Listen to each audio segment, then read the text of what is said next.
याद रखें सूरतों के नाम हैं ये किसने रखे हैं, ये तरतीब तौक़ीफ़ी है। ख़ुद अल्लाह के रसूल सल्लल्लाहु अलैहि वसल्लम के दौर में ये नाम रखे गए थे।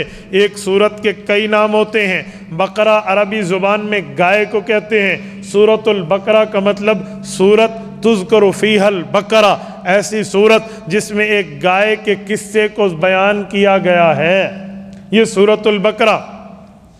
इसमें एक गाय का किस्सा, बनी इसराइल की कौम थी, भाई ज़बह करें या न करें, अजी गाय ज़बह करें, रंग कैसा हो जी, पीला हो, पीला कैसा हो जी, वो डार्क हो या वो जो है ना कि लाइट हो, नहीं ऐसा हो नहीं ऐसा हो, पूछते गए, अल्लाह पाक बताते गए। उनने अपने लिए इतनी पाबंदियां घड़ दी, वो दुनिया में एक ही नमूना गाय का मिला, दूसरा उसका सैंपल नहीं था, आखिर उसी को ज़बह किया, वो देता नहीं था। उसने कहा जी इसके पूरी खाल के अंदर मुझे सोना भर के दोगे तब ये गाय देता हूँ। फिर उन्होंने दी और ये सोना भर के उन्होंने लौटाया तो गाय ज़बह हुई। कुरान करीम कहता है फ़ज़बहूहा व मा कादू यफ़अलून, ये ज़बह करने वाले लगते नहीं थे, इन्होंने जान छुड़ानी थी, लेकिन अब इनके गले पड़ गई तो इनको ज़बह करना पड़ा। ये वाक़या अल्लाह पाक ने इस सूरत के दूसरे पाव में बयान फरमाया है, इसीलिए सूरत का नाम सूरतुल बकरा है कि इसमें एक मेन वाक़या ये बयान हुआ है। सूरत शुरू हो रही है अलिफ लाम मीम से, ये अलिफ है, ये लाम है,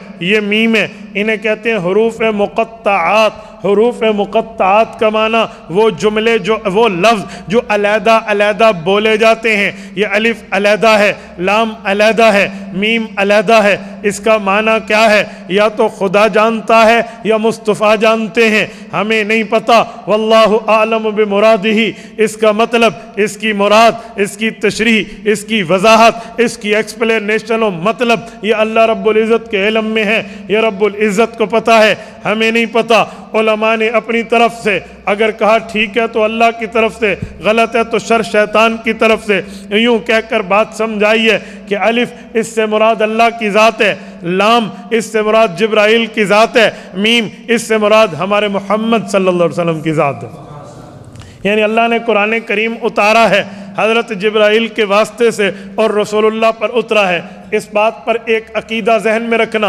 अहल सुन्नत वल जमात का ये अकीदा और नज़रिया है कि अंबियाए कराम मासूम है। मासूम का माना नबी से गुनाह नहीं होता, नबी से गलती नहीं होती, नबी से नाफरमानी नहीं होती, नबी से अल्लाह पाक के हुक्म का इनकार नहीं होता।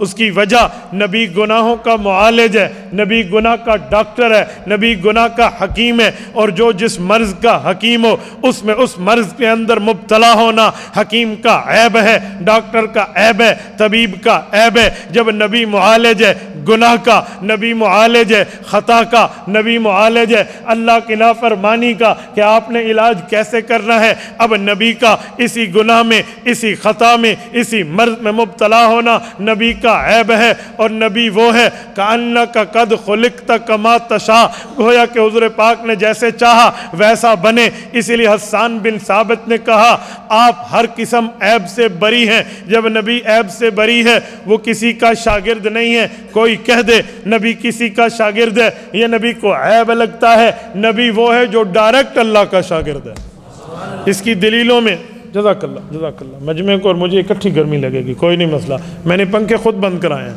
अपना भी बंद कराया है, मैंने कहा जी बात आप समझ सकें। तवज्जो, ये ना कहना भाई मैंने अपना चलवाया हुआ है और आपका बंद कराया, हम दोनों मज़े से बात सुनेंगे। और ज़्यादा पसीना मुझे आएगा, मैं बोल रहा हूँ, इसलिए थोड़ी सी दिक्कत बर्दाश्त फरमाएं। तवज्जो रखना, मैंने कहा नबी का मामला जुदा है, नबी अल्लाह का शागिर्द है। वो दुनिया में किसी के सामने ज़ानुए तलम्मुज़ नहीं फैलाता कि वो उससे पढ़े, उससे सीखे, उससे समझे, उससे अपने इल्म में इजाफ़ा करे। जी ऐसी बात नहीं है, बल्कि नबी का मामला सूरत आल इमरान आयत नंबर 1, सूरतुन निसा आयत नंबर 113, रब्बे कायनात इरशाद फरमाते हैं व अल्लमक मा लम तकुन तालम व कान फ़ज़लुल्लाहि अलैका अज़ीमा। ए मेरे पाक पैगम्बर, मैंने आप पे कुरान भी उतारा है, हदीस پاک بھی اتاری ہے۔ یہ قرآن کریم کا لفظ ہے، جیسے قرآن اوپر آسمان سے اترا ویسے حدیث بھی اوپر آسمان سے اتری۔ وَأَنزَلَ اللَّهُ عَلَيْكَ الْكِتَابَ وَالْحِكْمَةَ، اللہ نے آپ پر کتاب اور حدیث اتاری۔ وَعَلَّمَكَ، اس قرآن اور حدیث کے ساتھ آپ کو وہ پڑھایا ہے مَا لَمْ تَكُنْ تَعْلَمْ، جو اس سے پہلے آپ نہیں جانتے تھے، اور یہ اتارنا اور پڑھانا اور آپ کو یہ علم دینا۔ وَكَانَ فَضْلُ اللَّهِ عَلَيْكَ عَظِيمًا، یہ آپ پر اللہ کا بہت بڑا کرم ہے۔ نبی اللہ کا شاگرد ہے، اس کی دلیلوں میں ایک دلیل ذہن میں رکھنا، میں پھر اگلی آیت کی تفسیر میں آتا ہوں۔ وہ دلیل کیا ہے؟ آپ ایک مشہور حدیث پاک سنتے ہیں مستدرک علی الصحیحین میں، امام ابو حاتم نیشاپوری رحمہ اللہ، المتوفی 405 ہجری، آج سے 1437 سال پہلے کے آدمی ہیں، 1037 سال پہلے کے آدمی ہیں، وہ حدیث پاک لائے ہیں۔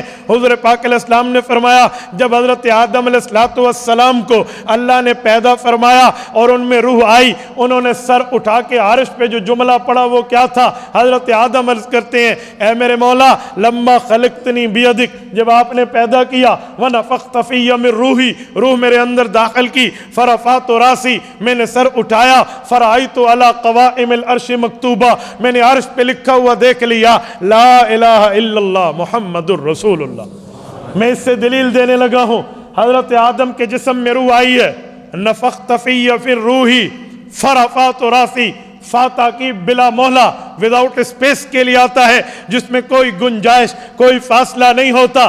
فرماتے ہیں جیسے روح آئی فرفعت راسی، میں نے فوراً سر اٹھایا، فرأیت علی قوائم العرش، میں نے آپ کے عرش پہ لکھا ہوا دیکھا۔ اس سے سمجھ آتا ہے حضرت آدم کسی اسکول تو نہیں گئے تھے، کسی استاد سے پڑھنے نہیں گئے تھے، کسی مدرسے نہیں گئے، کسی انسٹیٹیوٹ میں داخلہ نہیں لیا، کسی ٹویٹر سے ٹیوشن نہیں لی، پھر حضرت آدم میں روح آئی، پڑھا کیسے؟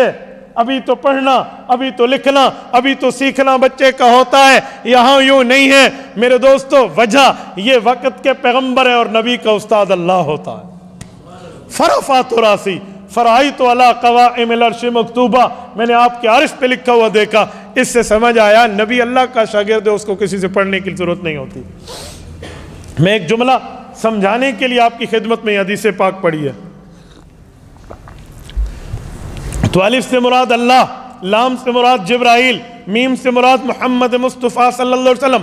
یہ بات میں نے کیوں کی ہے؟ صرف ایک اعتراض کے جواب کے لیے کہ جب درمیان میں لام آ گیا جبرائیل کا، تو پھر جبرائیل تو ہمارے پاک پیغمبر کے استاد ہوئے، اور ہمارا نظریہ، عقیدہ، مذہب، مسلک، ایمان اور دین یہ ہے نبی کا استاد اللہ کے علاوہ کوئی نہیں ہے، تو پھر جبرائیل کیوں آئے؟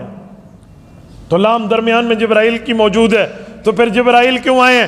کیا جبرائیل رسول اللہ کے استاد ہیں؟ میرے دوستو یاد رکھنا استاد نہیں ہیں، ان کا درمیان میں واسطہ ذہن میں رکھنا۔ کتبت بالقلم، میں نے لکھا ہے، کس سے؟ اپنی قلم سے، اپنے پین سے۔ بندے کے جیب میں پین ہے اور اس نے پین نکالا اور لکھنا شروع کیا، اور یوں اس پر لکھا، جب اس کی نب باہر آئی اور یوں لکھا بسم اللہ الرحمن الرحیم، by the name of Allah most gracious most merciful. یہ اس نے لکھا میں اللہ کے نام سے شروع کرتا ہوں جو بڑا مہربان نہایت رحمت کرنے والا ہے۔ یہ جو اس نے لکھا ہے جب جائے گا سامنے والے کے پاس مکتوب ہے جس کو اس نے خط لکھا ہے، کیا کہیں گے؟ وہ کہیں گے جی فلاں نے لکھا ہے، حالانکہ فلاں نے تو نہیں لکھا، اس کے پین نے لکھا ہے، اس کے قلم نے لکھا ہے، اس کے مارکر نے لکھا ہے، اس کے ڈالر نے لکھا ہے، اس کے پوائنٹر نے لکھا ہے، اس کے بال پوائنٹ نے لکھا ہے، وہ تو اس نے نہیں لکھا۔ جواب ہوگا جی لکھا اس نے ہے، یہ تو واسطہ تھا، یہ پین خود لکھنے والا ہوتا تو خود لکھتا، اس کو حرکت دی ہی اس محرک نے ہے، تو لکھنے والا وہ ہے۔ اللہ پڑھانے والے، رسول اللہ پڑھنے والے، اللہ اتارنے والے، رسول اللہ وصول کرنے والے، اللہ علم دینے والے، رسول اللہ علم لینے والے، درمیان میں واسطہ جبرائیل کا ہے، یہ استاد نہیں ہے۔ تبارك الذي نزل الفرقان على عبده ليكون للعالمين نذيرا